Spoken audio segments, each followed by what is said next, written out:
అందరికీ నమస్తే అండి. ఒక ప్రత్యర్థిని మనం లొంగ తీసుకోవాలి అంటే ఫస్ట్ నేరుగా ఆ ప్రత్యర్థితో యుద్ధానికి వెళ్ళడం కాకుండా, వాడిని కొట్టడానికి వెళ్ళడం కాకుండా, మన బలం మొత్తం వాడి మీద ప్రయోగించడం కాకుండా, వాడికంటే మనం బలవంతం అయినప్పటికీ వాడి బతుకు తెరువు మీద దెబ్బ కొట్టాలి, వాడి ఆర్థిక పరిస్థితి మీద దెబ్బ కొట్టాలి, వాళ్ళ జీవనాధారం మీద దెబ్బ కొట్టాలి. సో ఇప్పుడు పాకిస్తాన్ను దెబ్బ కొట్టడానికి ఇండియా చేస్తున్నది అదే. నిన్నగాక మొన్న పహల్గాంలో జరిగిన ఉగ్రదాడి తరువాత ఇందులో పాకిస్తాన్ పాత్ర ఉంది, పాకిస్తాన్లోనే ఈ ఉగ్రవాదులు శిక్షణ తీసుకున్నారు, ఆ దేశానికి చెందిన వాళ్ళే అని నిర్ధారించుకున్న తర్వాత భారతదేశం తీసుకున్న అతిపెద్ద నిర్ణయం సింధు నీటి ఒప్పందాలను అమలు చేయం అని చెప్పడం, రద్దు చేసుకోవడం, నీటి ఒప్పందాల నుంచి వైదొలగడం, సింపుల్గా చెప్పుకోవాలంటే. సో ఈ ప్రభావం చాలా తీవ్రంగా ఉండబోతోంది. పాకిస్తాన్లో దాదాపుగా 40% భూభాగాన్ని ఎడారిగా మార్చబోతోంది. పాకిస్తాన్లో ఇప్పటికే ఆర్థిక సంక్షోభం తలెత్తింది. ఇప్పటికే ఆ దేశం ఆర్థికంగా అతలోకుతలం అయిపోతుంది. ఆ దేశం జీడిపి పడిపోయింది. ఆ దేశం ప్రతి నెల కూడా విదేశీ అప్పుల మీద ఆధారపడాల్సి వస్తుంది. వాళ్ళ ఆర్థిక మాంద్యంలో కొట్టుమిట్టాడుతున్నారు. సో ఈ దశలో ఇది జరిగితే సింధు జలాలను ఒక 6 నెలలు ఆపేస్తే చాలు, అక్కడ భూగర్భ జలాలు ఎండిపోతాయి, పంటలు పండించడం కష్టమవుద్ది, పరిశ్రమలకు నీరు అందవు, తాగునీరు అందదు, జనజీవనం అతలాకుతలం అయిపోద్ది అనమాట. సో ఏంటి అసలు ఈ సింధు ఒప్పందం ఏంటి, ఈ నది ప్రాముఖ్యత ఏంటి అనేది మనం చూస్తే, సింధు నది మీకు తెలిసే ఉంటుంది. మీకు ఇక్కడ ఒక మ్యాప్ చూపిస్తాను చూడండి.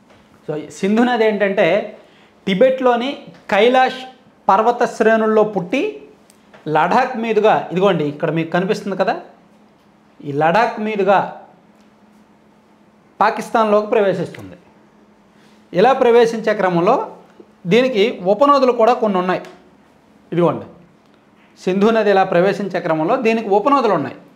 సట్లెజ్, రావి, చీనాబ్, జలుం, బియాస్, ఇవన్నీ కూడా సింధు నది ఉపనదులు. సింధు నదికి చాలా ప్రాముఖ్యత ఉంది. కొన్ని లక్షల సంవత్సరాల కిందటి నుంచి దీనికి ప్రాముఖ్యత ఉంది. అంతెందుకు, మనం సింధు నాగరికత చిన్నప్పుడు చదువుకున్నాం చాలా సందర్భాల్లో. అలాగే మన జాతీయ గీతంలో కూడా ఉంటుంది, పంజాబ్, సింధు, గుజరాత్, మరాఠా అని. సో ఈ సింధు నదికి అంత ప్రాముఖ్యత ఉంది మన దేశంలో. సో ఒక రకంగా మన దేశం ద్వారా ఇది వెళ్ళినప్పటికీ మన దేశం కంటే ఎక్కువ పాకిస్తాన్ని పెంచి పోషిస్తోంది ఈ సింధు నది. పాకిస్తాన్కి వెళ్ళాలి అంటే మన దేశం ద్వారానే వెళ్ళాలి. సో మనం అక్కడ ఆనకట్ట కట్టేస్తే పాకిస్తాన్కి నీళ్లు వెళ్ళవు. భవిష్యత్తులో ఎప్పుడైనా సరే అసలు మన గుప్పెట్లో పాకిస్తాన్ ఉంది అంటే దానికి కారణం, ఏకైక కారణం ఇది, ఈ నదే. ఈ నది మీద మనం పాకిస్తాన్తో కంప్లీట్గా తెగదెంపులు చేసుకుంటే ఆ దేశానికి మనకి సంబంధం లేదు అని చెప్పేస్తే ఈ నది మీద ఒక పెద్ద ఆనకట్ట కడితే చాలు, ఒక పెద్ద డ్యామ్ కడితే చాలు, ఆ చుట్టుపక్కల రిజర్వాయర్లన్నీ పెద్ద పెద్ద భారీ రిజర్వాయర్లు ఏర్పాటు చేస్తే చాలు, పని అయిపోద్ది, పాకిస్తాన్ పని అయిపోద్ది అనమాట. సో 1960లో ఒక ఒప్పందం జరిగింది. సో ఇటువంటి ప్రమాదాలు ఉంటాయనే 1960 సెప్టెంబర్ 19వ తేదీన ఒక ఒప్పందం జరిగింది. ఆ ఒప్పందం ప్రకారం ఏంటంటే నీటి వినియోగంలో తూర్పు వైపు ప్రవహిస్తున్న ఉపనదులు అంటే సట్లెజ్, రావి, ఈ ఉపనదుల నీళ్ళన్నీ కూడా ఇండియా వాడుకోవాలి. పశ్చిమ వైపు ప్రవహిస్తున్న ఉపనదులు, ఆ నీళ్ళన్నీ కూడా పాకిస్తాన్ వాడుకోవాలి. అలాగే ఈ నీటి వివాదం ఎప్పుడు తలెత్తినా సరే శాశ్వత కమిషన్ ద్వారా పరిష్కరించుకోవాలి. ఇలా కొన్ని ఒప్పందాలు అప్పుడు 1960లోనే సెట్ చేసుకున్నారు. ఈ ఒప్పందాల నుంచి మేము వైదొలుగుతాం, మేము దాని మీద ఆనకట్ట కడతాం అనేది ఇప్పుడు ఇండియా డిమాండ్. ఇండియా చెప్తోంది, పాకిస్తాన్ని బెదిరిస్తోంది ఒక రకంగా.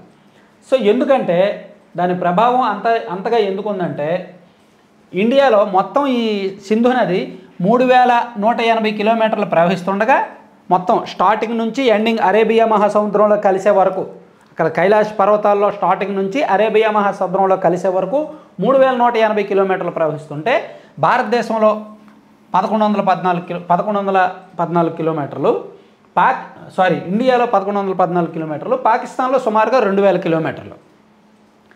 ఇండియాలో కేవలం లడాక్ అండ్ జమ్మూ కాశ్మీర్లో కొన్ని ప్రాంతాల్లో ప్రవహిస్తే పాకిస్తాన్లో మాత్రం దాదాపుగా ఆ దేశ 40% భూభాగానికి ఈ నీరే ఆధారం. ఎంతగా ఉంటుందంటే ప్రభావం ఆ దేశంలో వ్యవసాయం, ప్రధాన వ్యవసాయం పాకిస్తాన్లో గోధుమలు ప్లస్ బియ్యం. ఫస్ట్ వాళ్ళు గోధుమలే దాని మీద ఆధారపడతారు. ఆ తర్వాత బియ్యము, పత్తి, చెరుకు ఇవన్నీ. సో ఇవన్నీ కూడా దాదాపుగా 40% పైగా పంటలకు ఇంకా నీరు ఉండదు. ఈ నీటి ద్వారానే వాళ్ళు వ్యవసాయం చేస్తున్నారు, ఇంకా నీరు అందదు. అంటే తక్షణమే కాదు, ఒక 6 నెలలు లేదా సంవత్సరంలో. సో దానివలన వాళ్ళ పంటల ఉత్పత్తి తగ్గిపోద్ది, వాళ్ళకి కరువు పెరుగుద్ది, నీటి కరువు పెరుగుద్ది. ఇప్పటికే అక్కడ పాకిస్తాన్లో వర్షాభావ పరిస్థితులు ఎక్కువ, అక్కడికి ఎక్కువ ఎడారి ప్రాంతాల్లో ఎక్కువ. సో ఆ కారణంగా వాళ్ళు చాలా జాగ్రత్తగా కాపాడుకుంటున్నారు నీటిని. ఈ పరిస్థితుల్లో మనం ఈ సింధు ఒప్పందాల నుంచి వైదొలిగితే వాళ్ళకు వ్యవసాయం దెబ్బతింటుంది. దానివలన జీడిపి దాదాపుగా 30% వరకు లాస్ అవుతారు. ఇప్పటికే పాకిస్తాన్ జీడిపి పడిపోయింది.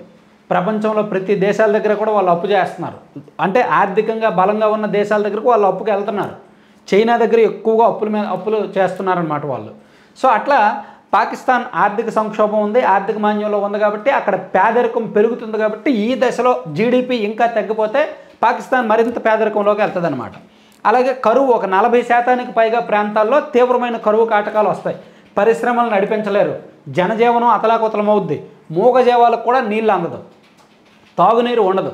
సో ఇంత తీవ్రమైన దుర్భిక్ష పరిస్థితులు వస్తాయి. కాబట్టే ఈ సింధు నది జలాలు అంత కీలకమైనవి. అందుకే మొదటి దెబ్బ భారతదేశం పాకిస్తాన్కి ఈ నది ద్వారా కొట్టింది, ఈ నదీ ఒప్పందాల ద్వారా కొట్టింది. అందుకే పాకిస్తాన్ ఇప్పుడు లొంగిపోయి ఉంటుంది.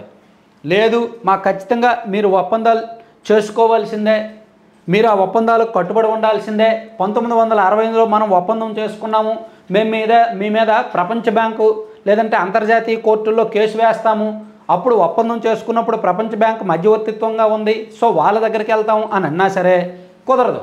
ఎందుకంటే ఇటువంటి పరిస్థితులు తలెత్తుతాయి. కాబట్టే అంతర్జాతీయంగా దేశాల మధ్య జరిగిన ఒప్పందాలను మేము పాటించాం, మాకు నచ్చినప్పుడు మేము వైదొలుగుతాం, మాకు నచ్చినప్పుడు మేము రద్దు చేసుకుంటాం అని భారతదేశం ఎప్పుడో తెగేసి చెప్పింది.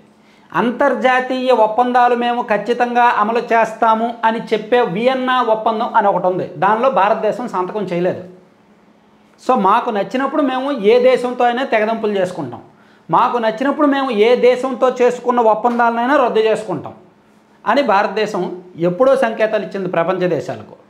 సో ప్రపంచ దేశంలో చాలా దేశాలు వియన్నా ఒప్పందం మీద సంతకం చేశాయి, మేము ఇతర దేశాలతో ఒప్పందాలకు కట్టుబడి ఉంటాము అని. కానీ భారతదేశం చేయలేదు, ఎందుకంటే ఇటువంటి పరిస్థితులు తలెత్తాయని ముందుగానే తెలుసు కాబట్టి. సో ఇప్పుడు పాకిస్తాన్ ఒకవేళ అంతర్జాతీయ కోర్టులకు వెళ్ళినా ఎక్కడికి వెళ్ళినా సరే అవి కూడా స్పందించవు, మాకు సంబంధం లేదు, మీరు తేల్చుకోండి అనే చెప్తాయన్నమాట. సో ప్రస్తుతానికి ఉన్న సమాచారం అయితే ఇది. కొంచెం ఈ వ్యవహారం ముదిరిన తర్వాత మరింత డెప్త్గా మనం చెప్పుకుందాం. Thank you.